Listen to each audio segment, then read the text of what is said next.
Hi everyone. We didn't catch up this week, so it gives me an opportunity to share some theory with you on knee dan practice. So I might have to record a couple of videos to cover this off because there's about 52 slides to get through, and it's quite in depth as well. But yeah, depending if you guys are interested in enjoying it, I'll just keep on recording videos of this presentation. So the slideshow is created and edited by a guy called Fabrizio Pregadio. He's actually a Taoist academic that I've followed for a while. And he seems to be just greatly involved with translation of Taoist Ni Dan text. And I'm not really aware of too many greater scholars, Western scholars anyway, familiar with with all of these Nidan texts as well, and he's done a great job of translating it. So this is a really enjoyable presentation I found for me personally. So again, it's probably hard to see right there. I might make this full screen if I can. Can't see it particularly well, but there's a Nidan practitioner here there, and you can't really see it too well, but he's actually demonstrating or holding open his his stomach contents to reveal an inner child there. So that's what he's showing there in that little image. And you can go to goldenelixir.com and see, you can download this presentation yourself there. It's freely available. Okay. So the main subjects in this presentation, I won't cover it all tonight, and I'll try to keep it brief. But we'll talk about the stages of our chemical practice in Awakening to Reality, which is a Chinese classic. So we're coming from that perspective, and we're referencing this material. Okay. Introduction. Okay, so as I said, we're using the Awakening to Reality, which was written by Zhang Bodan, and this is we're referencing the terminology of Nidan practice as it is described in this text, and it's an orthodox transmission of Taoist Nidan, and it's been valued within all three teachings of Taoism, Confucianism, and Buddhism. So it's a critical text. So it focuses on the initial stage of Nidan practice, and to help people into essentially meditating. But it's still, it's still deep and complicated, honestly. But I'll do my best to explain the terminology to make it easier to understand. So let's go on. Okay, so introduction, the basis, essence, and spirit. So the first concept he wants to talk about is nature and life, or Xing and Ming. Within practice, I don't generally refer to these two things too much, but from a philosophical perspective, nature. Let me talk about life first, really. Life is the way to describe it. The Taoists viewed life as starting with a seed, growing into essentially a root, and growing into a plant from there. And they can see this unfolding, this flourishing of life that happens in this sequential pattern, right? And so it's a natural tendency of life to move in this way, to grow in this way, to flourish, to evolve. And so as a tree starts to grow, it will start off as a sapling and be quite flexible and youthful and expanding, and the tree will grow from there. And the Taoists observe that life follows this pattern. All of life has this fundamental pattern within it, and humans do too. So that natural outflowing, that natural flourishing, is what they called Ming, or life. That's what life does. And in terms of how this relates to meditation, meditation is a reflection of these foundational principles of life. So they make sure we do the doing component, the UA part, the UA component um, should precede the non-doing part for practice. So we do the life component, which is practicing the life component. So in that we practice our breathing, our concentration, those two things together. So we're really focusing on the energy and the spirit component there in the beginning. And then we also then, after we've practiced the breathing, the concentration, the stabilizing of the body, then we are able to move on to the non-doing or the Wu Wei practice. However, the priority of Xing and Ming depends on the stage of practice. So the first stage of laying the foundation. So in different traditions, if you always talk about the foundations, so building foundations, laying foundations, you get the idea. It's the thing you need to work on first. We focus on dual cultivation of Xing and Ming, so life and nature. In the second stage, we focus on refining essence to transmute it into breath, or this is qi. So essence is jing, and breath is qi, but there's still emphasis on Ming. So the flourishing of Ming, the focusing on the regulating the body and emotions, because if we don't focus on that, we try to get to our nature, our true nature first. We tend to find that difficult. So we kind of, even though superior virtue is considered the focusing on cultivation of nature or true nature, the original nature, there's a reality to that naturalness is not so natural at the later stage of life. It's natural for children, but it's not so natural for adults. So we have to cultivate the life component first.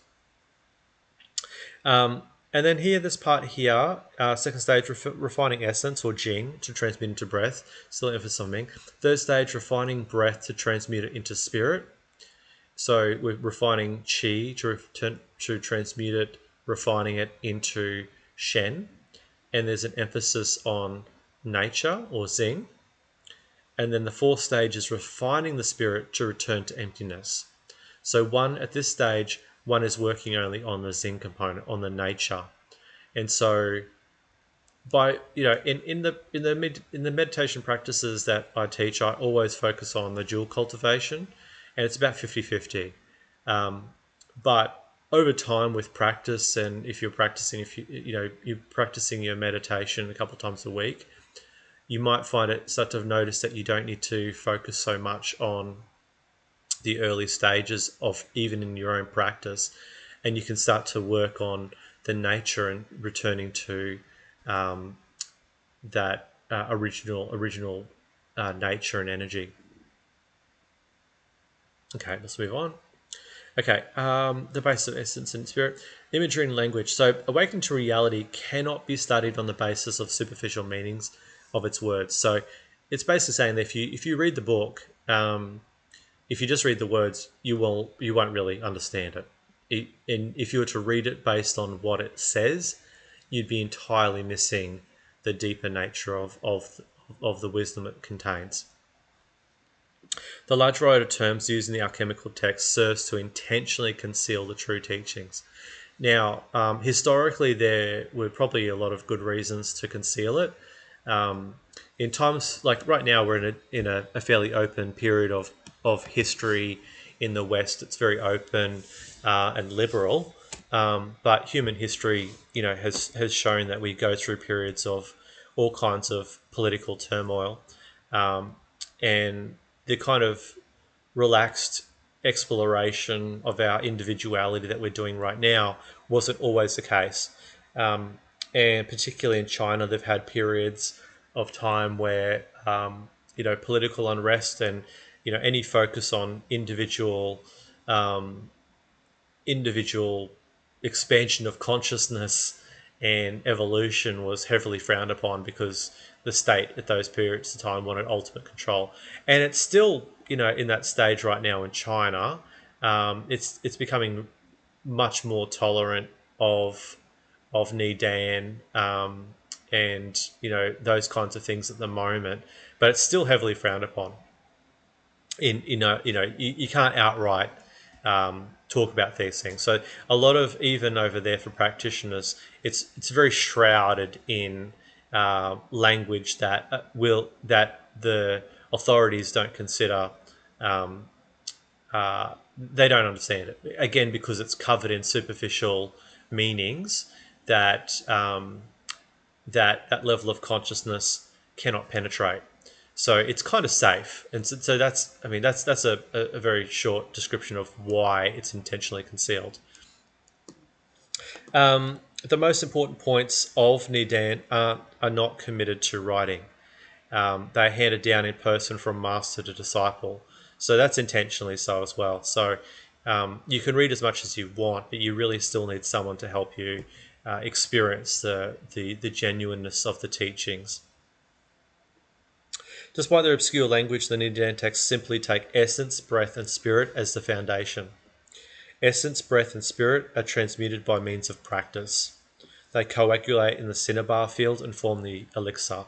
So, just to explain that quickly again, essence, breath, and spirit, I tend to use the term Jing, Qi, and Shen, but they're very interchangeable. Um, in some ways, essence, breath, and spirit is a more natural way of talking about these things, because Jing is an essence, the base substance of energy, a more thickened form of energy that we can start to feel. The breath is the closest we can um, notice and monitor in terms of chi and how energy feels, and spirit is more refined and finer. Um, so there we go. And the cinnabar field here, we've got three cinnabar fields: the lower dantian, the middle, and the upper dantian. So just different symbolism and imagery here. Cinnabar meaning red. Okay. Oh. Okay. Stages of alchemical practice in awakening to reality. Oh, the four stages. Okay, four stages. The alchemical practice is generally divided in four stages: the laying foundations or building foundations. And the idea here is to replenish original essence, original breath, and original spirit within the body. So we have a certain amount of original essence, original breath, and original spirit. So just to talk about this before we go too far, we have essence, we have breath, and we have spirit, but we also have something called original essence, original breath, and original spirit. So we cultivate our Jing, Qi, and Shen in order to refine it back to original state of being. And so, children basically have a lot of original essence, or a lot of Jing, Qi, Shen. So their cultivation is unnecessary because they're close to the root. Refining essence to transmute to breath generates breath. Refining essence to transmute to breath generates a breath made of the union of original essence and breath, or original breath. Oh, sorry, generates an original breath. Okay, I should get this correct itself there. So it generates a breath made of the union of original essence and breath, and that creates the original breath. Refining breath to transmute to spirit generates a spirit made of the union of original essence, breath, and spirit. And refining spirit to return to emptiness. Refining spirit one attains emptiness and non-being. So I could go into a bit on each part of this here just to make it become more clear. But I'll just focus on this one part here. So, in the later stages, once we've refined the spirit, we start to see that internal radiance ourselves. We experience the original spirit, and that's a visual thing we see within the body. We can start to attain emptiness. So this is like the emptiness when everything is returned to a state of quiet and stillness. We enter into that state of non-being, and it's empty. it's an empty of movement, so we start to experience that internal state. There's no emotions to be churned up about. There's no thoughts to be overanalyzing. We can sit in that state of non-being and emptiness and observe the arising of energy, the arising of thoughts, the arising of essence from that state. So that's what we're ultimately looking for, and to experience that, and stabilizing that thing. So it's not a just a blank emptiness. This is a luminous, this is a numinous emptiness that we get to experience, a state of being before before the movement, the natural arising of movement. Um, One session that we were talking about it and we were experiencing it, it's like a quickening that happens, and that Sally was commenting on it, that the sudden feeling of like a sudden rushing forward, or a sudden rushing, and that's the kind of quickening starting and initiating from that state of emptiness. And it's like all possibilities are coming out of that emptiness, that state of non-being. In other traditions call it non-duality. So yeah, it's a great state to experience, and we're aiming to ultimately make that state a permanent state. Laying the foundations. Okay, I might not go too much longer tonight. Okay. At the beginning of Nidan practice, once you replenish the basic constituents of the body, the basic constituents are the original essence, the original breath, and the original spirit. And those three concepts, again, need to be explained, and I'll go into more detail. These are referred to as the three treasures, the Sanbao. When the Nidan texts speak of refining elixir, they mean of refining the three treasures. The two main tasks at this stage are preserving the state of essence and breath and replenishing their shortages. So, we usually come to meditation later in life, and we've been using up the energies of the body over time. So, in order to advance in practice, we need to replenish what's been lost over the life. So, in Taoism, we talk of superior virtue and inferior virtue quite a lot. So superior virtue is really referring to that childhood and young age. So in the early stage of life, spirit, vitality are abundant, and you can see that in kids. They've got so much exuberant energy, youthfulness, innocence, playfulness, joy, a curiosity about life, untarnished by what we call the acquired mind. This is before the ego has become all pervading, So it's very youthful. It's a state of bliss, of joy, generally speaking. And over the course of life, we start to acquire experiences and differentiation with the unfoldment of life. We're growing, we're expanding and becoming, but at the same time we're using up that vital energy. So in the same way a seed has infinite potential, and once it's planted it grows and matures into a seedling and grows, that experience of life unfolding, that flourishing, is what we experience. But then we start to lose it, and we forget that youthful, joyous part of ourselves, which is still there, as we use it up. So the Taoists refer to, if we distinguish or expand upon the substances or the material nature of energy, they refer to it as essence, breath, and spirit, Jing Qi Shen. Once you refine oneself using the practice of laying the foundations. So from a Nidan perspective, they talk about laying or building the foundations really in the perspective of meditation. But if you expand it more fully, if you're wanting to, if you notice that you have a lack of Jing or essence, the body needs to build that up. And so you have to consolidate, you have to save that essence. And there's a whole range of things we've talked about in the past in how to do that. But you need all three, essentially, in order to progress. From this perspective, in Awakening to Reality, Jing Qi Shen, or essence, breath, and spirit, are considered still a single entity. They're not individual. They're still one and one same thing. But from the point of view of practice, they are distinguished and ranked according to their importance. Zhang Dan establishes 5 levels of that as well. So he's distinguishing even 5 levels.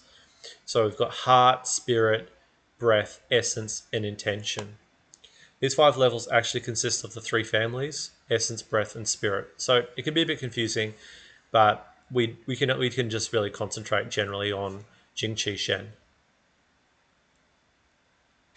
Okay, the main points. We might go a bit too far. The first step of practice is guarding the opening. So we'll talk about that.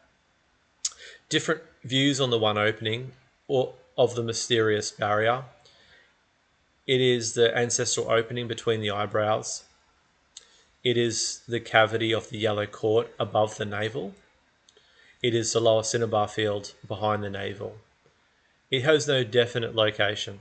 So what are they speaking of here? So between the eyebrows, we're talking about the upper dantian.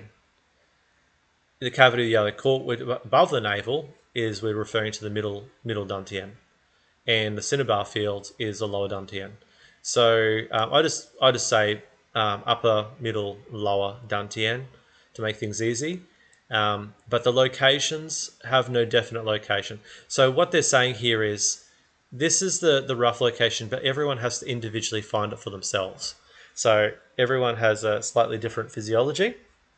And so it's up to each individual to find that location in their own physical form. Guarding the opening has different meanings according to the 3 main stages of practice. At the first stage, one guards the lower cinnabar field, the lower dantian. The second stage guards the middle field, and the third stage guards the upper field. So guarding is talking about where practice is moving to. So as you're moving through the stages of practice, you'll start at the lower field, middle field, and move up to the middle field, and finally to the upper field. You could say lower is Jing, Qi, and Shen as well. That basically roughly equates to the level of practice, it moves. Basically through practice it moves.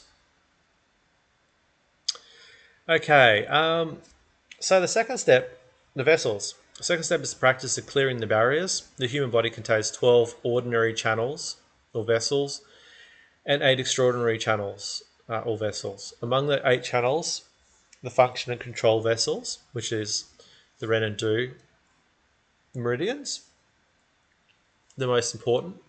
The function vessel is the front of the body, the control vessel is the back of the body. They should be cleared in order to allow breath to circulate or qi to circulate and to open a path for the upcoming refining of the medicine.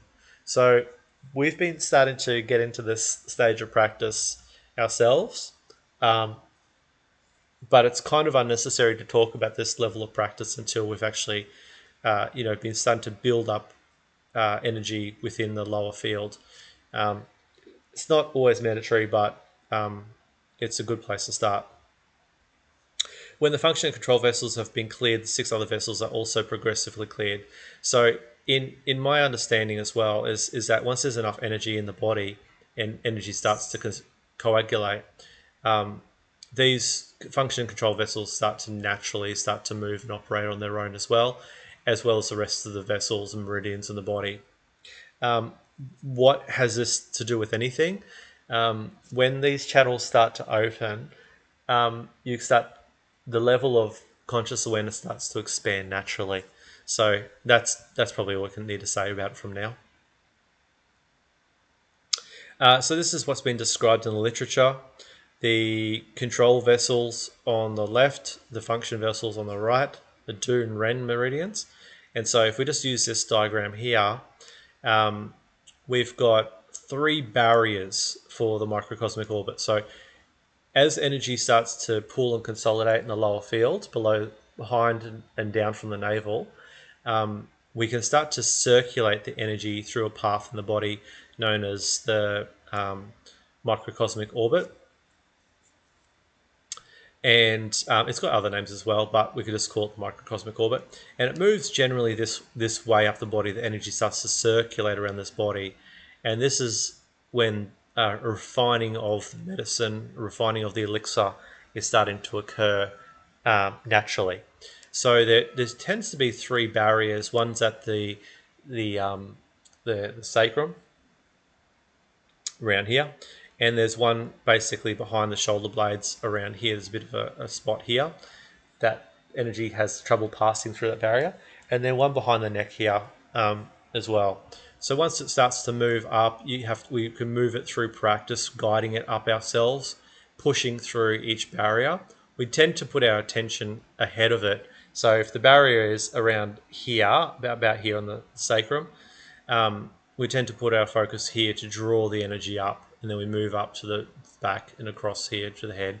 Comes down across the forehead between this is the ancestral orifice or the third eye, down through the nose, across the lip, into the skull, to the palate, down to the chin again, then around. It follows this path to the top of the chest here, and both follows through here. So there's only 3 main barriers. Oops, did I go past it? Yeah, there's only 3 main barriers that people have a lot of difficulty with. Yeah, but we'll move on. So 3 barriers. At this stage, laying foundation 1, practice circulation of the breath or qi along the control and functioning vessels. In the ascending path along the control vessel, 3 points are arduous to overcome. We've already talked about that. The lowest part of the section of the spine, in the back across from the heart, and the jade pillow behind the head across from the mouth. When the circulation of breath or qi reaches these 3 points, one frequently encounters obstructions that make it hard to pass through. So I guess the important thing is not to worry too much about that, because until you've got enough energy circulating, you won't feel it anyway, and you'll just be spinning the wheels. So some people go, I'm going to concentrate on the microcosmic orbit, but unless you've got enough substance there, you won't actually feel it. You won't notice any blockages anyway. It's like it's like a hose, that has no water in it. It's like without that substance, without that water moving through the hose, there's nothing for it to feel or to overcome. Okay, so I might finish on this one, or maybe finishing on the Shen. So spirit or Shen, the whole Nidan process is ruled by spirit or Shen.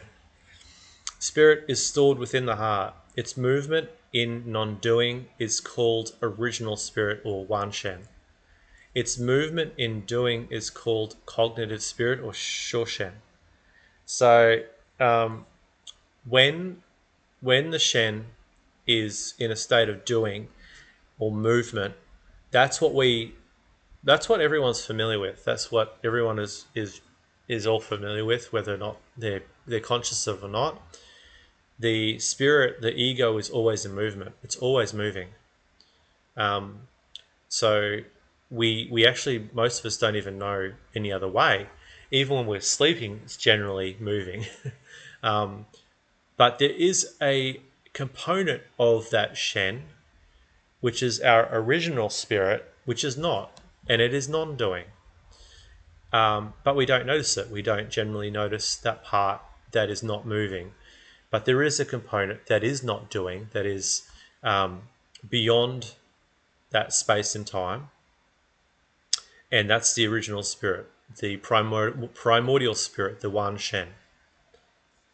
But what we're all familiar with, if we have some consciousness, is the cognitive spirit.